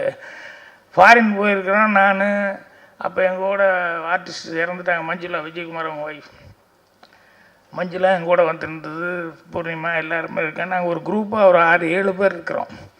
ஒரு ஏர்போர்ட்டில் வந்து நின்றுருக்கும்போது என்னமோ ஒன்று இது எடுக்கணும், பாஸ்போர்ட் இதை எடுக்கணும் அப்படின்னு சொல்லும்போது, மஞ்சுளா அவங்களுடைய பேகை ஓப்பன் பண்ணி, சூட்கேஸ் இதை ஓப்பன் பண்ணி அதுக்குள்ளே இருந்து அந்த பாஸ்போர்ட் இதை எடுத்தாங்க. எடுத்துட்டு பணம்லாம் எடுத்துகிட்டு ரெடி பண்ண, திடீர்னு பார்த்தா பேனம் அப்படின்னு ஒரு சவுண்டு. எல்லோரும் ஷாக் ஆகிட்டோம். பேனம்னு ஒருத்தர் கத்துனா, எல்லோரும் திரும்பி பார்க்குறான். ஒருத்தர் வயசான ஒருத்தர் பேனம் அப்படின்னு சொல்லி, அப்புறம் எல்லாம் கேட்கும்போது பேனம் ஏர்போர்ட்னா, அப்புறம் யாரோ ஒருத்தர் திஸ் சைடு அப்படி இப்படின்னு எல்லாம் காமிச்சான். அப்புறம் நாங்கள்லாம் அந்த சைடுன்னு சொல்லி அவனை பார்த்துட்டு அதுக்கப்புறம் இப்படி திரும்பினா மஞ்சுளா ஐயோ அப்படின்றது என்னென்ன, அவங்க பேக் காணவன். அந்த பேனம்னு சவுண்டு கொடுத்தானே அவனுக்கும் டெக்னிக்கலாக ஒரு அண்டர்ஸ்டாண்டிங். நான் அந்த சவுண்டு கொடுத்தா எல்லோரும் திரும்புவாங்க, அந்த நேரத்தில் நீ பார்த்துக்கோன்னா யார் இந்த மாதிரி பர்ஸில் நகை இதெல்லாம் வச்சுட்டு வர்றாங்களோ அதை டெக்னிக்கலாக உடனே ஒரு சவுண்டு கொடுத்துன்னு எல்லோரும் டைவெர்ட் ஆகும் இல்லையா, டப்புன்னு அவன் எடுத்துக்கிட்டான். அங்கே போய் கேட்டோம்னா அந்த முன்னால் இருக்கவங்ககிட்ட போய் போலீஸ் அவங்ககிட்ட கேட்டோம்னா அவன் சொல்கிறான், இது தலைப்பு சொல்லிட்டான், நிர்வாகம் பொறுப்பில்லை, நீ கேர்ஃபுல்லாக இல்லாமல் இருந்தால் இத்தனை பெரிய க்ரௌடில் நான் இப்போ எங்கே போய் யாரான்னு போய் தேடுறது அப்படிங்கிற மாதிரி சொல்லி சாரின்ட்டேன். எங்களுக்கு ஃப்ளைட்டு வேறு, ஏன்னா ஒரு ஆள் வரலன்னா கூட ஃப்ளைட்டில் ப்ராப்ளம், எல்லாருமே டூரு ஒன்றாவே வந்து டிக்கெட் போட்டிருக்கோம். எங்களுக்கு அடுத்த ஊருக்கு போகிறது, அடுத்த ஸ்டேட்டுக்கு போகிறதுக்கு வந்து பெரிய இடைஞ்சலாகி போச்சு. இதே மாதிரி எம்ஜிஆர் அவர்கள் உடம்பு சரியில்லாமல் இருந்தப்போ நான் நியூயார்க் போயிருந்தேன். அப்போது ஏர்போர்ட்டில் இறங்கணுன்னே வெளியே போகும்போது அங்கே ஃபார் டாக்ஸி அப்படின்னு சொல்லி போட்டு அங்கே வந்து ஏதோ போட்டிருந்தான். அதுக்குள்ளே என் கூட இருந்தவர் வந்து ஒருத்தன் வந்து கூப்பிட்டுக்கிட்டு இருக்கான், டாக்ஸி அப்படின்னு சொல்லி கூப்பிட்டுருக்கான். நாங்கள் வந்து என் கூட இருந்தவர் வாங்க போகலாம் டைம் வேஸ்ட் பண்ண வேண்டாம்னு. இல்லை அங்கே ஏதோ போர்டு போட்டிருக்கான்னு நான் சொல்லிகிட்டு இருக்கிறேன், அங்கே போகலாம் கேப்ஷன் ஏதோ போட்டிருக்கான் போகலான்னா, இது ரெண்டா சார் நான் கெலுசு சார் அப்படின்னு. அவர் ஏற்கனவே அமெரிக்காவில் போயிருக்கார் வந்திருக்காருன்றனால அவரையும் கூட கூப்பிட்டு வந்திருந்தோம். 4 பேர் போய் ஏறிட்டோம், 5 பேர் போய் ஏறினோன்னு 5 பீப்புள் அப்படின்னு சொல்லிட்டு உடனே போகும்போது அவன் வந்து ஏதோ ஒரு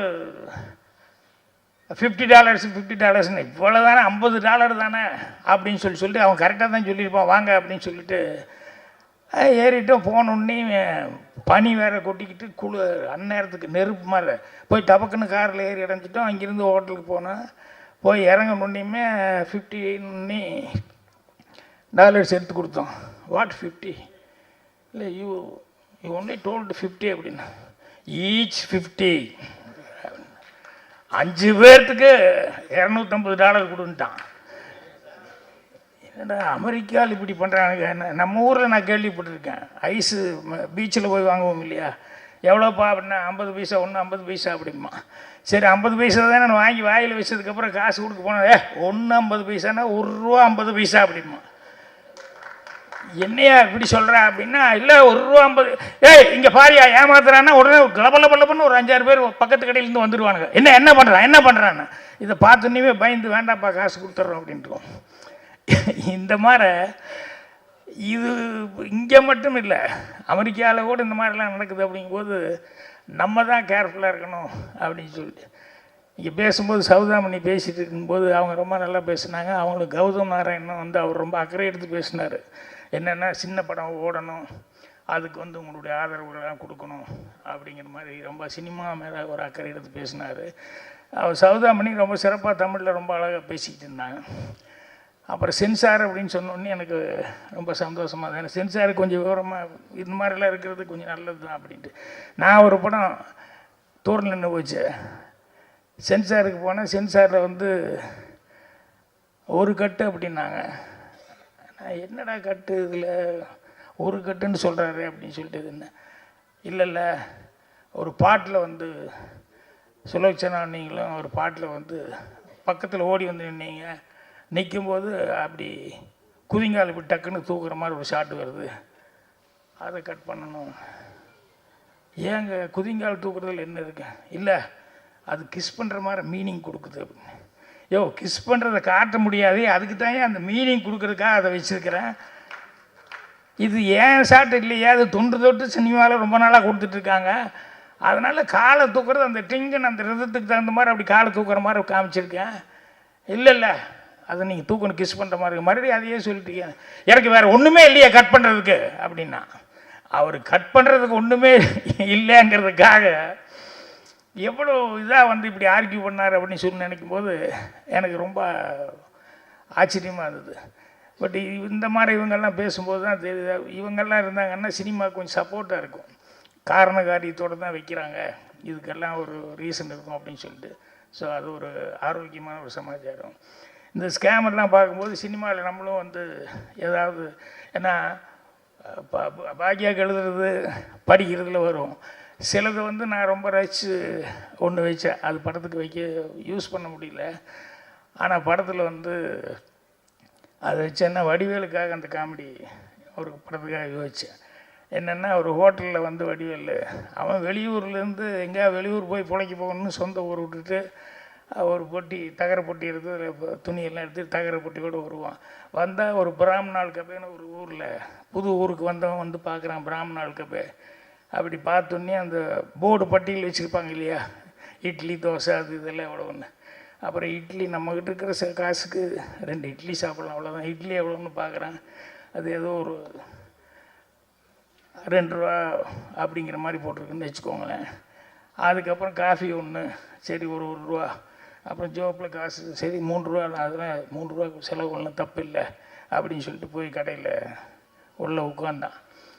இவன் உட்காந்தோடனேயுமே சர்வர் வந்தார். அதுக்குள்ளே வந்து முதல்ல சர்வர் வந்தோடனேயுமே அந்த பந்தாவை காமிச்சிக்கணும் இல்லை இவர் என்ன வாங்க வந்திருக்கான்னு. என்ன சார் சாப்பிட்றீங்க? முதல்ல கொஞ்சம் ஐஸ் வாட்டர் குடி, அப்புறம் யோசிச்சு நான் சொல்கிறேன் அப்படின்னு சொன்னோடனே அவன் போய் வாட்டர் கொடுக்க போயிட்டான் எரிச்சலோட. இவன் உட்காண்டிருக்கும்போது எதிர்த்தாப்புல ஒரு குழந்தை, ஒரு 6-7 வயசில் ஒரு குழந்தை வந்து எதிர்த்தாப்புல வந்து உட்காந்தது. அட பாப்பா தனியாக வந்திருக்கியான்னா? ஆமாம் அப்படின்னுது. அப்போ சர்வர் வந்தா, என்னென்னா எனக்கு 2 இட்லி அப்படின்னாரு. உடனே அந்த குழந்தைய திரும்பி பார்த்தேன். குழந்தை எனக்கு 2 இட்லி அப்படின்னு சர்வர் போயிட்டான். பரவாயில்லையே மாமா 2 இட்லி, பாப்பாவை 2 இட்லியா அப்படின்னா. சாப்பிட்டாங்க. அதுக்கப்புறம் வந்தான் சர்வர், எனக்கு ஒரு காஃபி அப்படின்னா. குழந்தைய திரும்பி பார்த்தா, குழந்தை எனக்கு ஒரு காஃபி, பரவாயில்லையே எனக்கு நானும் மாமாவும் காஃபி நீயும் காஃபி. அதுக்கப்புறம் போயிட்டான். அதுக்கப்புறம் பில்லு கொண்டு வந்தான். பில்லு கொண்டு வந்து 6 ரூபாய்க்கு எழுதி கொண்டு வந்தான். ஏய் இங்கே வாயா, வெளியே வேலைப்பட்டியலாம் பாட்டு தான் வர்றேன். இட்லிக்கு வந்து 2 ரூபா, 1 ரூபா, காஃபிக்கு 3 ரூபா தானே போடணும் அப்படின்னா. குழந்தைக்கு குழந்தை யாரையா? எனக்கும் குழந்தைக்கு என்ன சம்மந்தம் அப்படின்னு. என்னம்மா அந்த குழந்தை திரும்பி யார் கூட வந்த? உடனே வடிவேலு கை காமிச்சிச்சு, இந்த மாமா கூட தான் வந்தேன். இவன் ஏய் என்ன விளையாடுறியா அப்படி இப்படின்னு சொல்லி சொன்னேன். அது மாமா மாமான்னு கூப்பிட்டு இருந்தால இவ்வளோ நேரம் அப்படின்னு. அதுக்குள்ளே அங்கே சைடில் உட்காந்துருந்தவன் ஒருத்தன், அவன் வந்து என்னங்க சத்தம் என்னென்ன பாருங்கள், குழந்தைய கூட்டு வந்தால் இட்லி வாங்கி கொடுத்தேன், காஃபி எல்லாம் வாங்கி கொடுத்தோம். அப்போ கேட்டேன், எனக்கு குழந்தைக்கு சம்மந்தம் என்ன? இதே வேலையாக சுற்றுறானுங்க. போன வாரம் இந்த ஹோட்டலில் ஒருத்தன் அப்படி தான், நிறைய வயிறு நிறைய சாப்பிட வச்சுட்டு இப்படி பண்ணிட்டேன். இந்த ஹோட்டலில் அப்படி தானே, ஏய் மாவாட்டுறதுக்கு ரெடி பண்ணுங்க, இருறா உடனே மாவாட்டுறதுக்கு ரெடி பண்ணுன்னு சொல்கிறீங்க, தொலை துடு, நான் காசு கொடுத்துறேன்னா அந்த குழந்தைய பார்க்குறேன். அது பாட்டில் இது எந்திரிச்சு மூவ் பண்ணிட்டுருக்கு. வேறு வழி இல்லாமல் சரி பில்லை கொடு அப்படின்னா பில்லை கொடுத்தா 9. என்னடா 9 ரூபாய்க்கு கொடுக்குற? இப்போ தானே 6 ரூபா சொன்னேன். நான் 2 இட்லி 1 காஃபி, குழந்தை 2 இட்லி 1 காஃபி, இப்போ 9 ரூபா கொடுக்குறேன்னா பார்சலுக்கு யார் கொடுப்பாண்ணா? பார்சலை யார்? தான் அந்த குழந்தை வாங்கிட்டு போகுது பாருண்ணா. அதுக்குள்ளே அந்த குழந்தை வாங்கிட்டு போயிடுச்சு. இவன் நேராக வந்தான், கடைக்காரங்கிட்ட கொடுத்துட்டு வெளியே வந்தான். அது இப்படியெல்லாம் இருக்காங்களே அப்படின்னு சொல்லிட்டு யோசிச்சுட்டு அப்படியே ஒரு சிகரெட் வாங்கி பற்ற வைக்கும்போது, ஏய் அப்படின்னு ஒரு குழந்தை, ஒரு அம்மா கூப்பிடுறாங்க. இந்த குழந்தை தான் பக்கத்தில் நின்றுருக்கு. யார் இன்னைக்கு கிடைச்சானா? ஏதோ இந்த எழுச்சி வாங்கி தான் கிடைச்சா அப்படின்னு அந்த குழந்தை சொல்லுது. இவனுக்கு ஒரே எரிச்சல், நல்ல அம்மா நல்ல குழந்தைய பெற்று வச்சிருக்கா அப்படின்னு சொல்லிட்டு அப்புறம் அந்த அம்மா கூப்பிடுது, வாண்ணா. இல்லை மத்தியானம் யாராவது கிடைப்பாங்களா பார்க்குறேன், நல்லா இன்றைக்கி ஏதோ இதெல்லாம் மோர் குழம்பெல்லாம் போட்டிருக்கேன், சாப்பிட்டு வந்துடுறேன். மத்தியானம் இதே வேலை இதே ஹோட்டலுக்கா அப்படின்னு நேராக கடைக்குள்ளே போனேன். கல்லாப்பட்டியில் கூப்பிட்டு, என்ன அது காலையில் எங்கிட்ட இப்படி சொன்னான் அந்த பொண்ணு, மத்தியானம் இதே வேலையை, மத்தியானம் இது என்ன இதெல்லாம் உனக்கு தெரியாது? தெரியும்ண்ணா. பின்ன நீ ஒன்றுமே சொல்லி என்ன? எனக்கு தேவை காசு தானே, அது எப்படி ஏமாத்தினா எனக்கு என்ன, எனக்கு வேண்டியது காசு தானே அப்படின்னு. ஸோ இது என்னென்னா, சின்ன குழந்தைகளை வச்சு கூட இந்த மாதிரியெல்லாம் டெக்னிக்கலாக ஏமாத்துறது அப்படிங்கிறது நிறையா உண்டு. இதே மாதிரி அவன் அடுத்த ஊருக்கு போகிறான். அடுத்த ஊருக்கு போனோம்னா இன்றைக்கி நமக்கு ஹோட்டலுக்கு சரியாக வராது, பேசாமல் டீ கடையில் நம்ம எதாவது பண்ணிக்குவோம் அப்படின்னு சொல்லிட்டு அந்த டீ கடையில் போய் உட்காந்தா ஒரு டீ அப்படின்னு சொன்னால் ஒரு வடை வாங்கினா, டீயும் வடையும் வாங்கி வந்துட்டு முன்னால் பெஞ்சில் உட்காந்தேன். அப்படி பாட்டு சாப்பிட்லான்னு போகும்போது சட்டார்னு ஒரு சைக்கிள் வந்தது, பிரேக் அடிச்சது, நின்றுது. டப்புன்னு வடிவேலையே பார்த்துட்டு வடிவேல்கிட்ட சார் அந்த டீ கொண்டாங்க அப்படின்னா உடனே டீ கொடுத்தேன். அந்த வடையை கொண்டாங்கன்னா வடை யாரும் செக்கிங் வாங்கி இப்படி பார்த்தான். ஓ செக்கிங் இன்ஸ்பெக்டர் போலக்கு வடை டீ எல்லாம் கரெக்டாக பார்க்குறான் போலக்குன்னு. இப்போ அவன் வாங்கி இப்படி பார்த்தான், பக்கத்தில் உட்காந்து அவன் பாட்டில் வடையை சாப்பிட்டு டீ குடிக்க ஆரம்பிச்சிட்டான். ஏய் என்ன இல்லை பசிக்குது சாப்பிட்றேன். ஏடா பசிக்கிறது நீ வாங்கி சாப்பிட வேண்டியதாண்டா, ஏன்னா என்கிட்ட நீ வாங்கி டெக்னிக்கலாக இப்படி சாப்பிட்ருக்க அப்படின்னு சொல்லிட்டு என்ன இழிச்சு வாய நினச்சேன்னா உடனே அவன் சைக்கிளை பூட்டி சாவி எடுத்து ஜோப்பில் போட்டு, பார்த்துட்ற மகனே நீ எப்படி காசு கொடுக்காம போ அப்படின்னா. அவன் பாட்டில் எல்லாம் சாப்பிட்டான், கையை தட்டினான், அவன் பாட்டில் போயிட்டான்.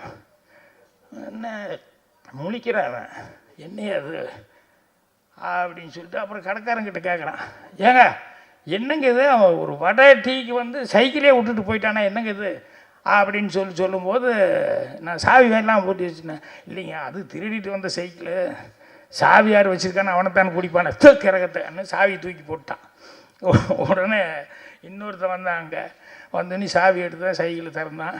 அவன் பாட்டில் போனேன். யோ திருட்டு சைக்கிள்னு சொல்ல அவன் பாட்டில் போயிட்டான். இவன் கடைக்காரங்கிட்ட கேட்குறான், ஏங்க அவன் பாட்டு திருட்டு சைக்கிள்னு சொல்ல போயிட்டே இருக்கான் என்னென்ன? இல்லைங்க முன்னால் வந்தாலும் விட்டாமா, அவனை இவனு கூட்டு பாரு 2 பேர் ஒன்றா சைக்கிளில் போகிறாங்க பாருன்னா 2 பேரும் ஜோடியாக போயிட்டுருப்பாங்க. இந்த ஊரே சரியில்லையா அப்படின்னு சொல்லிட்டு வடிவேல் அடுத்த ஊருக்கு போவோம் அப்படின்னு. இது என்னென்னா இந்த ஸ்கேம் பண்ணுறது அப்படின்னு சொல்லும்போது எத்தனையோ டெக்னிக்காக எத்தனையோ இது பண்ணுறாங்க. அதை பார்க்கும்போதெல்லாம் ரொம்ப ஆச்சரியமாக இருக்கிறது என்ன அப்படின்னா, அவங்களுக்கு எப்படி மைண்ட் இந்த அளவுக்கு திங்க் பண்ணுறாங்கன்னு. அதில் இன்னொன்று என்னென்னா, இவர் கார்த்திக் படம் பண்ணதில் என்ன கதைன்னு சொல்லி கேட்டப்போ அவர் சொன்னது தான் எனக்கு ரொம்ப காமெடியாக இருந்தது. இல்லை சார் ஒருத்தன் ஏமாந்தான் அப்படின்னு. சரி அப்புறம் பார்த்தான், நம்மளை ஏமாத்துனாங்க, நம்மளும் ஏமாத்த தவிர்த்து வேறு சான்ஸே கிடையாதுன்னு. 2 விதம் இருக்குது, நம்ம ஏமாந்தோம், இன்னொருத்தரை ஏமாறக்கூடாதுன்னு அட்வைஸ் பண்ணி நம்ம கொஞ்சம் கரெக்ட் பண்ணணும் அப்படின்ட்டு. அவர் அதையே கதையை எடுத்துக்கிட்டாரு. நம்ம ஏமாந்தோம், இதால் எடுப்போம் அப்படிங்கிற மாதிரி முள்ளால் எடுப்போங்கிற மாதிரி இதுதான் தீமா வச்சுக்கிட்டேன் அப்படிங்கிற மாதிரி சொல்லி அதை பற்றி ரொம்ப சொல்லிக்கிட்டு என்னென்ன சாப்டர் அப்படிங்கிற மாதிரி எல்லாம் சொன்னார். எனக்கு அப்போவே தெரிஞ்சு போச்சு ரொம்ப இன்ட்ரெஸ்டிங்காக இருக்கும் அப்படிங்கிறது. ரெண்டாவது என்னென்னா, இந்த நடந்த கதைகள் யதார்த்தமாக அந்த பொண்ணு அசிஸ்டன்ட் கூட இந்த மீனா சொல்லும்போது இதில் எல்லாருமே ஒரு விதத்தில் வந்து ஏமாந்துருக்கோம்னு சொன்னாங்களே. ஸோ நடந்த கதைகள் வந்து அதை வந்து சினிமாவை எடுக்கும்போது டெஃபினட்டாக ஆடியன்ஸுக்கிட்ட ஐடென்டிஃபிகேஷன் இருக்கும். கண்டிப்பாக உங்களுக்கு வந்து அதுக்காகவே உங்களுக்கு வந்து ஜனங்கிட்ட வந்து ஒரு தனி இது கிடைக்கும். நான் எனக்கு சுவர்லா சித்திரங்களில் ஃபஸ்ட்டு நான் நடிக்கும்போது எப்படி இருந்தது அந்த மாதிரி தான் உங்களை பார்க்கும்போது அவங்களாம் விஜய் அப்புறம் சிம்பு அதெல்லாம் சொல்லிட்டு இருக்கேன். நான் பாக்யராஜ் மாதிரி தான் உங்களை பார்க்குறேன் நான். அதனால் யதார்த்தமாக சிம்பிளாக ஒன்று எடுத்தீங்க, இதை வந்து ஒரு படமாக பண்ணலாம் அப்படின்னு சொல்லி தைரியமாக பண்ணியிருக்கீங்க. ஸோ அதனால் இது போக போக என்ன அப்படின்னு சொன்னோம்னா இன்னும் உங்களுக்கு வந்து டெவலப் ஆகிறதுக்கு எத்தனையோ இதுகளை வந்து கொடுக்கும். உங்களுக்கு வந்து ஒரு நல்ல டீம் ஒன்று அமைஞ்சிருக்காங்க, எல்லாருமே உங்களுக்கு ரொம்ப ஹெல்ப்பாக இருந்திருக்காங்க. ஸோ ராதாகிருஷ்ணன் அவர்களுக்கு நீங்கள் மரியாதை வாங்கி கொடுக்கணும். அவர் வந்து இன்னும் உங்களை மாதிரி நிறைய பேர்த்துக்கு வந்து அவர் வாய்ப்புகள் கொடுக்கணும் அப்படின்னு சொல்லி கேட்டுக்கிறேன். நன்றி, வணக்கம். இந்த சிறப்பான நிகழ்ச்சிக்கு வருகை தந்து பெருமைப்படுத்தி கொண்டிருக்கூடிய உண்மையிலே அண்ணன் கௌரவ சொன்னது போல தமிழ்நாட்டில் பல்வேறு பெருமையின் அடையாளங்கள் இருந்தாலும் திரைக்கதையின் பெருமையின் அடையாளமாக இருந்து கொண்டிருக்கிற அருமையாக அண்ணன் பாக்யராஜ் அவர்களே, இந்த நிகழ்விலே பங்கெடுத்து கொண்டிருக்கிற டைரக்டர் கௌரவ் அவர்களே, தன்னுடைய தந்தைக்கு இன்று பிறந்த நாள் இருந்தாலும் இந்த நிகழ்வில் வந்து பங்கெடுத்து மிகுந்த சிறப்போடு பல்வேறு கருத்துக்களை தெரிவித்திருக்க அருமை சகோதரர் குடும்ப நண்பர் மியூசிக் டைரக்டர் ஸ்ரீகாந்த் தேவ் அவர்களே, இந்த படத்தினுடைய கதாநாயகர்கள், இந்த படத்துக்காக உழைத்த டெக்னீஷியன்ஸ், எடிட்டர், கேமராமேன், டைரக்டர், முக்கியமாக இந்த படத்தினுடைய ப்ரொடியூசர் அத்தனை பேருக்கும், குறிப்பாக இந்த நிகழ்ச்சியை மக்கள் மத்தியில் எடுத்து சென்ற வருகிறதனுடைய ஊடக நண்பர்களே, யூடியூபர்லேயே உங்கள் அத்தனை பேருக்கும் தொகுதியின் சார்பாக என் வணக்கத்தை தெரிவித்துக் கொண்டு, இந்த நிகழ்ச்சிக்கும் இந்த மேடையில் இருக்க அத்தனை பேருக்கும் எனக்கு எந்த தொடர்பும் இருக்காது. டோட்டலாக ஆடான ஒரு பர்சன் அந்த மேடையில் அந்த தொகுதி பக்கத்தில் இருக்கிறதுனால அவங்க எங்கள் நண்பர்களால் இங்கே வர வச்சுருக்காங்க. ஆனால் இந்த மேடையில் நிற்கிறதுக்கு எனக்கு ஒரு என்னோடய கட்சியின் அடையாளம் எனக்கு ஒரு சிறப்பு. ஏன் அப்படின்னா, மறைந்த தலைவர் ஐயா கலைஞராக இருந்தாலும் சரி, மாண்புமிகு தமிழ்நாட்டின் முதலமைச்சராக இருந்தாலும் சரி, இன்றைக்கி துணை முதலமைச்சர் நடிகர் உதயநிதி ஸ்டாலின் அவர் இருந்தாலும் சரி, எல்லாமே திரைத்துறையிலிருந்து வந்து தான் இன்றைக்கி அரசியல் இருந்துகிட்டு இருக்காங்க. ஆக அந்த கட்சியிலிருந்து வந்த ஒரு பிரதிநிதிகளால் இந்த மேடையில் இருக்கக்கூடிய தகுதியை எனக்கு தலைவர் கொடுத்துருக்குறாங்க என்பதை தெரிவித்துக்கொண்டு, இன்றைக்கி பார்த்தீங்கன்னா இன்றைக்கி பல்வேறு ஐயா பாக்யராஜா இருக்காங்க. அவங்க காலத்திலலாம் படங்கள் வந்து வருஷக்கணக்கில் ஓடும். இன்றைக்கெல்லாம் படம் ஒரு 10 நாள் ஒரு வாரம் ஓடினாலே மெகா ஹிட்டு, 3 நாள் ஒரு வாரம் 3 நாள் ஓடினாலே மெகா ஹிட்டுன்னு சொல்லக்கூடிய அளவுக்கு இன்றைக்கி கால சூழல் மாறிடுச்சு.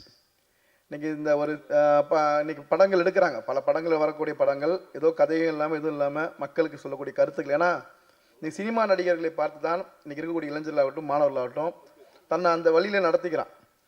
பார்த்துருப்பீங்க, இப்போ முன்னாடி வந்து ஒரு புகை பிடிக்கும்போது கீழே போடுறாங்க, இப்போ அந்த இது பண்ணக்கூடாது அப்படின்னு சொல்லி போடுறாங்க. காரணம், இன்றைக்கி இருக்கக்கூடிய இளைஞர்கள் மாணவர்களுக்கான ஒரு தலைவனாக ஒரு அடையாளமாக நடிகர்கள் எடுத்துக்கொள்கிறார்கள். ஆனால் எல்லா படங்களும் கருத்துள்ள படங்களாக வருகிறதா என்று இல்லை. ஆனால் ஒரு காலத்துக்கு ஏற்ப ஒரு சிறப்பான படைப்பை நீங்கள் மக்களுக்கு கொடுத்துருக்கீங்க. குறிப்பாக நிர்வாக பொறுப்பில் ஸ்கேம் இல்லை அப்படின்னு கொடுத்துருக்கு, ஸ்கேமுக்காக கொடுத்துருக்கீங்க. கரெக்டாக அதுதான் உங்களோட கண்டென்ட். இன்றைக்கி ஸ்கேம் எதில் இல்லைன்னா எல்லாத்துலேயுமே இருக்குது. ஒரு காலத்தில் நினச்சிப்போம் ஸ்கேம்னா வெறும் அதிகாரிகளும் அரசியல்வாதி தான் பண்ணுறது ஸ்கேம்னு நினச்சிப்போம். கிடையாது, நம்ம வாங்குகிற சோப்பு பிஸ்கெட்லேருந்து எல்லாத்துலேயும் ஸ்கேம் இருக்குது. ஆனால் இதில் யார் ஏமாறணும் அப்படின்னா, அதிகம் படித்தவன் வெளிப்பாக இருக்கிறவங்க இதில் மீண்டும் மீண்டும் ஏமாறுறோம். அதற்கு என்ன அடிப்படை காரணம்னா நம்மளுடைய ஆசை, பேராசை தான். சொன்னாங்க இந்த 50,000 போட்டால் 3 லட்சம் வந்துருமா? நான் எப்படி வரும்? வாய்ப்பே கிடையாது. நான் என்னோடய சட்டமன்ற உறுப்பினராக நிறைய பேர் என்கிட்ட வருவாங்க, இந்த மாதிரி ஒரு 10 லட்ச ரூபா கொடுத்தோம், மாதம் 3 லட்ச ரூபா தரேன்னு சொல்லி வாங்கினாங்க, 1 கோடி ரூபா போட்டோம், இப்படி நிறைய பேர் நம்மகிட்டே கொடுப்பாங்க. நான் கமிஷன்கிட்ட ஃபார்வர்ட் பண்ணுவேன், இந்த கம்பெனியில் ஃபாலோ பண்ணுங்கன்னு சொல்வேன். சரி, அதில் மட்டும்தான் ஸ்கேம் இருக்குன்னா கிடையாது. ஒரு உதாரணத்துக்கு ஏதோ ஒரு துணி துவைக்கிற பவுடர் வாங்கணும்னு வச்சிங்களேன், நம்ம வீட்டுக்கு தேவையாக மாதம் 1 கிலோ தான் இருக்கும். 1 கிலோ வாங்கினா 2 கிலோ ஃப்ரீ, 1 கிலோ வாங்கினா 3 கிலோ ஃப்ரீ, அந்த மாதிரி போட்டிருப்பான். நம்ம என்ன பண்ணுவோம், அந்த 3 கிலோ பவுடர் வாங்கிட்டு வந்து வச்சுருப்போம். அந்த பவுட்ரு கொஞ்சம் நல்லா கெட்டு போய் மீண்டும் குப்பையில் தான் போட்டிருப்போம். இப்போ எது நமக்கு தேவை, வாழ்க்கையை வந்து ஒரு அளவான வாழ்க்கையாக எது வைத்து கொண்டால் நிச்சயமாக இந்த மாதிரி ஸ்கேம்லாம் நம்ம தடுக்க முடியும். அரசாங்கம் மட்டுமே நினச்சா செய்ய முடியாது. ஆகவே ஒரு கருத்துள்ள படத்தை இங்கே தந்திருக்கிறீர்கள். மக்கள் எல்லாம், நம்ம தமிழ்நாட்டு மக்கள் குறிப்பாக எல்லாத்துலேயும் விவரமானவங்க விழிப்பானவங்க தான். இந்த கதையையும் சிறப்பாக மக்கள் கொடுத்துருக்கிறார்கள். ஸ்கேம் படத்தை பார்த்து இனிமேல் அந்த மாதிரி விஷயங்களை நம்ம மாநிலம் சிக்காமல் இருக்கணும்னு கேட்டுக்கொண்டு, ஒரு படம் எடுப்பது சாதாரண விஷயம் இல்லை. அதுவும் ஒரு கருத்துள்ள படத்தை ப்ரொடியூசர், டைரக்டர் எல்லாம் சேர்ந்து எடுத்திருக்கிறீங்க. இந்த படத்துக்கு எல்லா வகையிலும் இறைவனும் இயற்கையும் வெற்றிக்காக உழைத்த அத்தனை பேருக்கும் இந்த படம் மிகுந்த வெற்றி அடைய தொகுதியின் சார்பாக வாழ்த்தி பாராட்டி விடைபெறுகிறேன். நன்றி, வணக்கம்.